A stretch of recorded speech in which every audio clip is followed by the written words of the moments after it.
May ideya na raw si Pangulong Bongbong Marcos kung sino ang mga tumulong kay dating Mayor Alice Guo para makalabas ng Pilipinas. Tauhan daw ito ng Bureau of Immigration. Nasa frontline ng balitang yan, si Maricel Halili. There are no sacred cows. Ito ang banta ni Pangulong Bongbong Marcos sa mga taong nasa likod ng pagtakas ng sinibak na Bamban Mayor na si Alice Guo. Sa isang ambush interview kanina sa Malacanang, natanong ang Pangulo kung tukoy na ba niya ang mga posibleng kasabwat sa pag-alis ni Guo. Sagot ng Pangulo, Very, very good idea. I have a very good idea. From BI, sir? From BI. Yeah. How many are? Ilan sila, sir?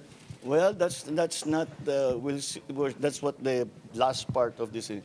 How far, how deep does it go? Isa lang bang tao ang involved? O marami sila? O sindikato ito? That's what we are looking at now. ayon kay PBBM, pinaglihiman siya ng mga taong dapat sana ay nakatutok sa kaso. Matagal na raw palang alam ng Bureau of Immigration na nakatakas si Guo noon pang nakaraang buwan, pero hindi man lang daw ito ipinaalam sa kanya. Oh, yes, definitely.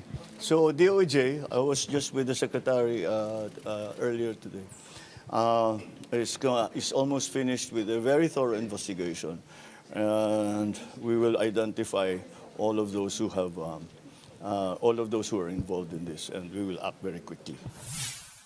Matatanda ang nakapuslit palabas ng bansa si Guo noong July 18. Dumiretso siya sa Indonesia, Malaysia at Singapore bago bumalik sa Indonesia. Dito nahuli ang sinasabing kapatid ni Guo na si Sheila at business associate sa Pogo na si Cassandra Ong. Pinaniniwala ang nagtatago pa rin sa Indonesia si Alice Guo kasama ang kapatid na si Wesley.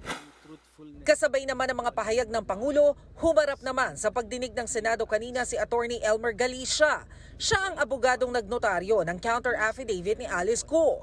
Sinabi niya rin noon na personal niyang nakita si Guo sa kanyang opisina sa Bulacan noong August 14. Pero kanina, iba na ang sinabi ni Galicia.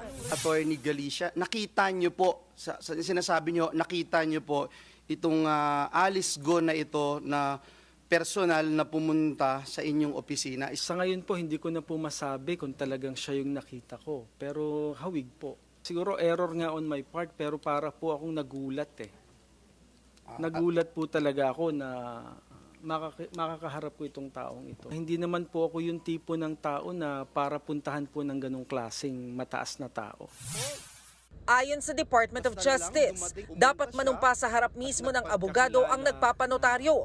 Pero sabi ni Galicia, di na raw niya pinaakyat sa opisina si Alice. Parang nahiya po ako na pababain at paakyatin pa sa opisina ko eh. Kasi ang perception ko nga po, siya si Mayor Guo. Ayon sa Supreme Court, posibleng masuspinde o madisbar si Galicia kung mapatunayang nagsinungaling.